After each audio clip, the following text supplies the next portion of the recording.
Здравствуйте, дорогие друзья, дорогие подписчики, всем привет, кто заглянул на мой канал «Вторая Швейцария». Сегодня мы поедем на пасеку и будем ехать по улице Алматинской,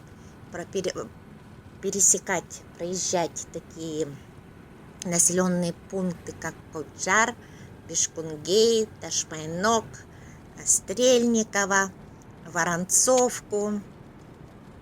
И потом будет уже Малиновое ущелье. Ну вот, немножко хочу рассказать о тех местах, которые мы будем проезжать.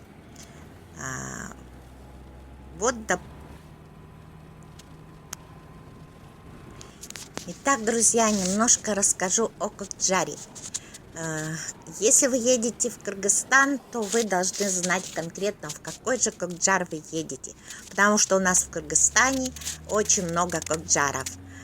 Есть Коджар на Окатском районе, Орская область. Есть Коджар в Качкорском районе, Нарыцкая область. Есть, значит, у нас жилмассив Коджар, но он находится в Бишкеке. Ему уже, кстати, 15 лет. И остановка Коджар. Если едете в этот микрорайон, есть специально такая автобусная остановка, называется она Коджар. А еще, друзья, когда едешь в Воронцовку, там на Теплые Ключи, мимо населенного пункта Коджар невозможно проехать. Нет, ну можно там другими путями, конечно, объехать, можно. Но если ехать по Алматинке вверх, то обязательно проедешь населенный пункт Коджар. К сожалению, как переводится, я так и не знаю. Все перерыла, хотела узнать, как переводится Коджар. Ну, я, к сожалению, не сильна там в киргизском. Так, стоп, может, и переведу. Вот. Чем знаменит этот населенный пункт? Из этого населенного пункта здесь родился и жил первый киргизский инженер. Этот населенный пункт Коджар еще знаменит тем, что на полях этого села были найдены такие камни, все они разрисованы, расписаны, там кресты даже были, ну, кресты там, письмена на них были. И это памятники, несторианские памятники. Ну, что такое несторианство? Ну, несторианство — это, знаете, такое вероучение, которое когда-то еще в 428-431 году какой-то там мужик, простите, человек придумал такую веру.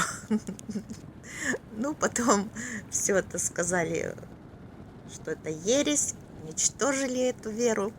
Ну, в общем, не будем вдаваться в подробности. Все эти камни есть даже в Эрмитаже, они находятся многие. Есть и в школе Коджарской находятся эти камни. Ну, друзья, они, в общем, историки установили, что они датированы, где-то сделаны в 1282 году. Вот. Ну, может быть, кто погуляет по этим полям, может, кому-то и повезет, и найдет такой камушек. Так что желаю удачи. Может, кому-то и повезет.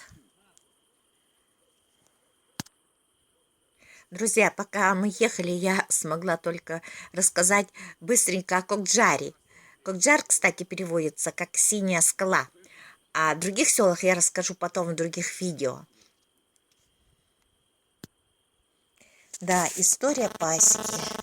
История пасеки нашей уходит в века. Пасекой занимался мой папа, бабушка моего супруга. Ну и вот, наверное, у нас в генах это осталось, что мы тоже вот решили держать пчелок. Все, спасибо за просмотр. Пока-пока.